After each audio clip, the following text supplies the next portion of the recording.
Top quality और consistent performance के लिए सिर्फ सिल्वर पंप नाम याद रखना। ಚಿನ್ನದ ಹುಡುಗಿ ರನ್ನಿಯ ಕೇಸ್ ಪತ್ತೆಯಾಗಿದ್ದು ಹೇಗೆ? ಒಬ್ಬ ಪ್ರಭಾವಿ ಮಂತ್ರಿಯ ಕಚೇರಿಯಿಂದಲೇ ಪೊಲೀಸರಿಗೆ ಮಾಹಿತಿ ಹೋಗಿತ್ತಾ ಈ ರೀತಿ ಆಗ್ತಾ ಇದೆ ನೋಡಿ ಅಂತ? ಹಾಗಾದರೆ ಇದನ್ನು ಕೊಟ್ಟಿರುವಂಥವ್ರು ಯಾರು?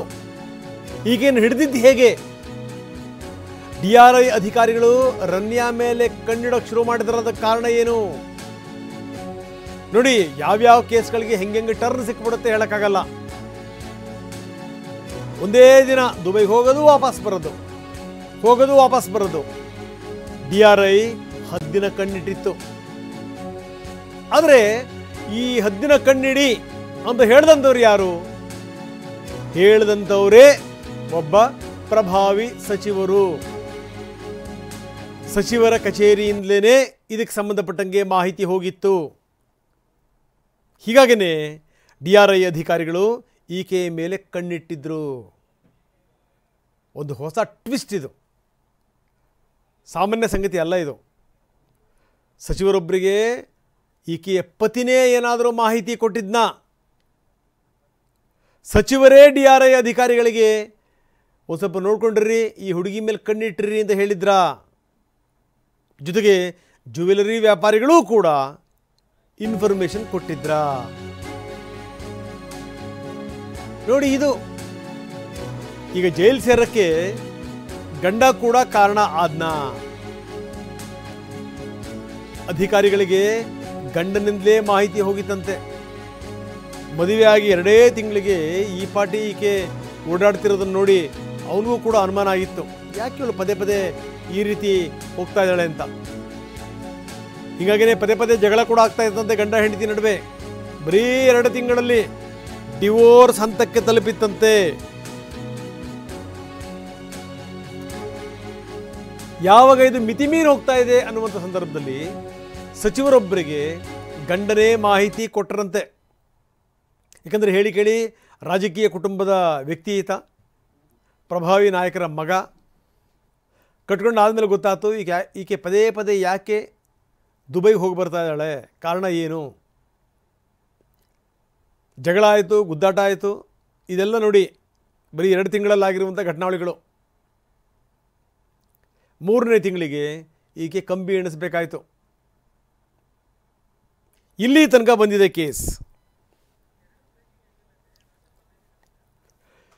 ಬನ್ನಿ, ನಮ್ಮ ಪ್ರತಿನಿಧಿ ರಾಚಪ್ಪ ಈಗ ನಮ್ಮೊಂದಿಗೆ ನೇರ ಸಂಪರ್ಕದಲ್ಲಿದ್ದಾರೆ. ರಾಚಪ್ಪ, ಭಾಳ ಗಮನಿಸಬೇಕಾದಂಥ ಸಂಗತಿ ನೋಡಿ, ಯಾವ್ಯಾವ ರೀತಿ ಇನ್ಫಾರ್ಮೇಷನ್ ಹೋಗಿರುತ್ತೆ ಏನು ಎತ್ತ ಹೇಳಲಿಕ್ಕೆ ಸಾಧ್ಯ ಇಲ್ಲ. ಜೊತೆಗೆ ಏನು ಅಂದರೆ ಇವರಿಬ್ಬರದು ಪ್ರೇಮ ವಿವಾಹ, ಮನೆಯವರ ಇಚ್ಛೆಗೆ ವಿರುದ್ಧವಾಗಿ ಆಗಿರುವಂಥ ವಿವಾಹ, ಅದು ಒಂದು ಕಡೆಗೆ. ಜೊತೆಗೆ ಗಂಡನೇ ಬೇಸತ್ತು ಹೋಗ್ಬಿಟ್ಟಿದ್ದ, ಯಾಕೆ ಈಕೆ ಪದೇ ಈ ರೀತಿ ದುಬೈಗೆ ಹೋಗಿ ಬರ್ತಾ ಇದ್ದಾಳೆ, ಏನಿರ್ಬೋದು ಅಂತೇಳಿ ಅಂತ ಆತನಿಗೂ ಕೂಡ ಬಗೆಹರಿಯದ ಸಮಸ್ಯೆ ಆಗಿತ್ತು. ನಂಬರ್ 1, ಆತನೇ ಸಂಬಂಧಪಟ್ಟಂಥ ಮಂತ್ರಿಯೊಬ್ಬರಿಗೆ ಹೇಳಿದರು. ಮಂತ್ರಿಗಳೇ ಸ್ವತಃ ಫೋನ್ ಮಾಡಿ DRI ಅಧಿಕಾರಿಗಳಿಗೆ ಈಕೆ ಮೇಲೆ ಕಣ್ಣಿಡಕ್ಕೆ ಹೇಳಿದರು, ಅದು ಒಂದು. ಜೊತೆಗೆ ಇಲ್ಲಿ ಗಂಡ ಕಾರಣನ, ಜ್ಯುವೆಲರಿ ಅಂಗಡಿಗಳ ಮಾಲೀಕರು ಕಾರಣನ, ಜೊತೆಗೆ ಈ ಮಂತ್ರಿ ಏನಿದಾರಲ್ಲ ಮಂತ್ರಿಗಳ ಕಾರಣನ, ಏನು ನಡೆದಿದೆ ಈ ಕೇಸಲ್ಲಿ?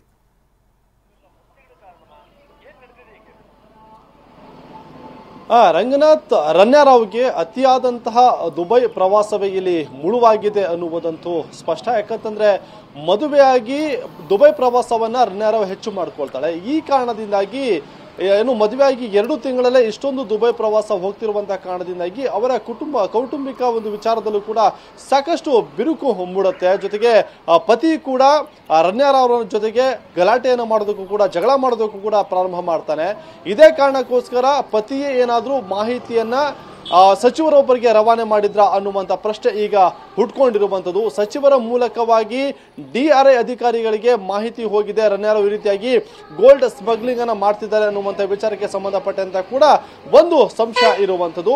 ಇದರ ಜೊತೆಗೆ ಒಂದಿಷ್ಟು ಜ್ಯುವೆಲರಿ ಅಂಗಡಿಯ ಮಾಲೀಕರು ಏನಿದ್ರೆ ಅವರು ಏನಾದರೂ ರನ್ಯಾರಾವ್ಗೆ ಸಂಬಂಧಪಟ್ಟಂತ ಈ ಸ್ಮಗ್ಲಿಂಗ್ ವಿಚಾರಕ್ಕೆ ಒಂದು ಮಾಹಿತಿಯನ್ನ DRI ಅಧಿಕಾರಿಗಳಿಗೆ ಕೊಟ್ಟಿದ್ರ ಅನ್ನುವಂಥ ಒಂದು ಶಂಕೆ ಕೂಡ ಇರುವಂಥದ್ದು. ಹಾಗಾಗಿ ರನ್ಯಾರಾವ್ ಸದ್ಯಕ್ಕೆ ಗೋಲ್ಡ್ ಸ್ಮಗ್ಲಿಂಗ್ ಕೇಸಲ್ಲಿ ಬಂಧನ ಆಗಿ 2ನೇ ಬಾರಿಗೆ ಪರಪ್ಪನ ಅಗ್ರಹಾರ ಜೈಲಿಗೂ ಕೂಡ ಸೇರಿರುವಂಥದ್ದು. ಹಾಗಾದ್ರೆ ರನ್ಯಾರಾವ್ನ ಈ ಒಂದು ಗೋಲ್ಡ್ ಸ್ಮಗ್ಲಿಂಗ್ ಬಿಸ್ನೆಸ್ಗೆ ಸಂಬಂಧಪಟ್ಟಂತೆ DRI ಅಧಿಕಾರಿಗಳಿಗೆ ಮಾಹಿತಿ ಕೊಟ್ಟಿದ್ದು ಯಾರು ಅನ್ನುವಂಥ ಒಂದು ಶಂಕೆ ಕೂಡ ಈಗ ವ್ಯಕ್ತವಾಗ್ತಾ ಇರುವಂಥದ್ದು. ರಂಗನಾಥ್, ಹಾಗೆ ನೀವು ಸಂಪರ್ಕದಲ್ಲಿ ಇನ್ನಷ್ಟು ವಿಚಾರಗಳನ್ನು ನಿಮ್ಮ ಜೊತೆ ಮಾತಾಡೋಣ.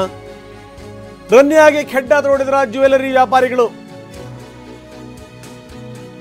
ಜ್ಯುವೆಲರ್ಸ್ ವ್ಯಾಪಾರಿಗಳ ದ್ವೇಷದಿಂದ ಈಕೆಗೆ ಈ ಸ್ಥಿತಿ ಬಂತ. ನೋಡಿ, ಮಾಡದೇ ಕಳ್ಳ ವ್ಯಾಪಾರ. ಇಂಥದ್ರಲ್ಲಿ ಶತ್ರುಗಳು ಬೇರೆ. ಈಕೆ ಯಾರಿಗೆ ತಂದುಕೊಡ್ತಾ ಇದ್ಲು, ಏನು ಎತ್ತ? ಯಾಕಂದರೆ ಒಬ್ಬರು ವ್ಯವಹಾರದ ಮೇಲೆ ಇನ್ನೊಬ್ಬರು ಕಣ್ಣಿಟ್ಟಿರ್ತಾರೆ. ಅವರವ್ರ ನಡುವಿನ ಜಗಳ ಗುದ್ದಾಟ ಈಕೆಗೆ ಈ ಸ್ಥಿತಿ ತಂದೊಡ್ತಾ. ಜ್ಯುವೆಲರ್ಸ್ ವ್ಯಾಪಾರಿಗಳ ದ್ವೇಷದಿಂದ ಈಕೆಗೆ ಇವತ್ತು ಈ ಸ್ಥಿತಿ ಬಂತ. ನೆನ್ನೆ ಹತ್ತಿದ್ದಾಯಿತು, ಸುರಿದಿದ್ದಾಯಿತು, ಜಡ್ಜಿ ಮುಂದೆ ಆದರೆ ಏನೂ ಕೂಡ ವರ್ಕೌಟ್ ಆಗಲಿಲ್ಲ. ಮತ್ತೂ ಕೂಡ ಈಕೆನ ತಳ್ಳಿದ್ದು ಜೈಲಿಗೆನೆ. ಪರಪ್ಪನ ಅಗ್ರಹಾರದಲ್ಲಿ ಇದ್ದಾಳೆ ಈಗ ರನ್ಯಾ. ತಿಂಡಿ ತಿಂದಿಲ್ಲ, ಮೌನವಾಗಿದ್ದಾರಂತೆ.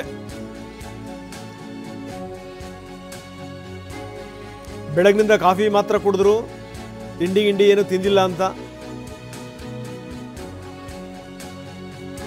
ಬೆಳಗ್ಗೆ 6 ಗಂಟೆ ಸುಮಾರಿಗೆ ಬ್ಯಾರಕ್ನಲ್ಲಿ ಸ್ವಲ್ಪ ಹೊತ್ತು ವಾಕ್ ಮಾಡದಂತೆ ರನ್ಯಾ.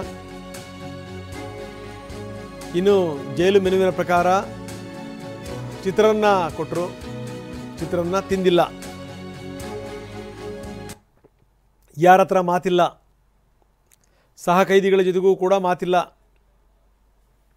ನೋಡಿ, ಶ್ರೀಮಂತಿಕೆಯಿಂದ ಬಂದಂಥ ಹುಡುಗಿ ಶ್ರೀಮಂತ ಹುಡುಗನನ್ನು ಮದುವೆ ಆದಂಥವಳು ಈಗ ನೋಡಿ, ಈಗ ಜೈಲಲ್ಲಿ ಕಂಬಿ ಎಣಿಸ್ತಾ ಇದ್ದಾಳೆ. ಬನ್ನಿ, ನಮ್ಮ ಪ್ರತಿನಿಧಿ ರಾಜಪ್ಪ ನಮ್ಮ ಜೊತೆ ಸಂಪರ್ಕದಲ್ಲಿದ್ದಾರೆ. ರಾಜಪ್ಪ, ನಿನ್ನೆ ಹತ್ತಿದ್ದಾಯಿತು, ಸುರಿದಿದ್ದಾಯಿತು, ಯಾವುದೂ ಕೂಡ ವರ್ಕೌಟ್ ಆಗಲಿಲ್ಲ. ಮತ್ತೆ ಈಕೆಯನ್ನು ಜೈಲಿಗೆ ಕಳಿಸಿದರು. ಜೈಲಿನಲ್ಲಿ ಹೆಂಗೆ ಕಾಲ ಕಳೀತಾ ಇದ್ದಾಳಂತೆ ರನ್ಯಾ?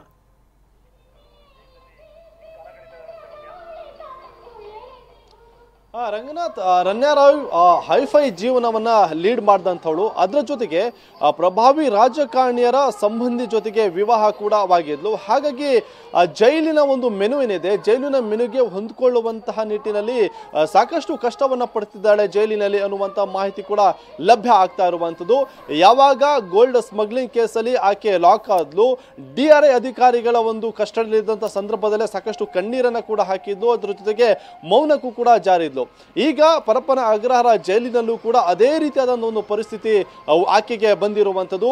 ಹಾಗಾಗಿ ಯಾರ ಜೊತೆಗೂ ಕೂಡ ಮಾತನಾಡದೆ ರನ್ಯಾ ರಾವ್ ಮೌನಕ್ಕೆ ಶರಣಾಗಿದ್ದಾರೆ. ಬೆಳಿಗ್ಗೆ ಎದ್ದು ಒಂದಿಷ್ಟು ವಾಕ್ ಮಾಡಿ ಟೀ ಕುಡಿದಿದ್ದು ಬಿಟ್ರೆ ಅದ್ರ ಜೊತೆಗೆ ಬೇರೆ ಸಹ ಕೈದಿಗಳೇನಿದ್ದಾರೆ ಅವರ ಜೊತೆಗೂ ಕೂಡ ಮಾತನಾಡದೆ ಮೌನಕ್ಕೆ ಜಾರಿದ್ದಾಳೆ ಅನ್ನುವಂತಹ ಒಂದು ವಿಚಾರಗಳು ಕೂಡ ಗೊತ್ತಾಗ್ತಾ ಇರುವಂಥದ್ದು.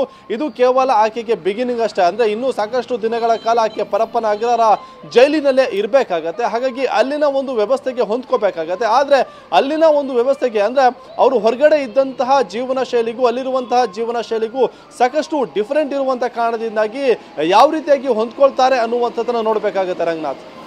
ಓಕೆ, ಧನ್ಯವಾದ ತಮ್ಮೆಲ್ಲ ಮಾಹಿತಿಗೆ.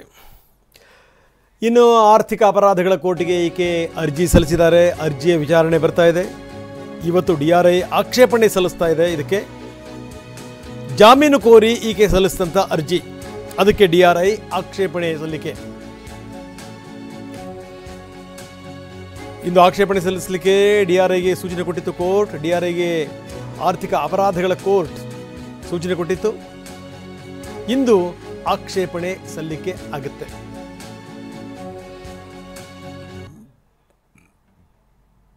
ಮಾರ್ಚ್ 24 ತನಕ ಈಕೆಗೆ ನ್ಯಾಯಾಂಗ ಬಂಧನ. ಸೊ ಇದು ಸಂಗತಿ ನೋಡಿ, ಎಲ್ಲಿಂದ ಎಲ್ಲಿ ತನಕ ಅಂತ.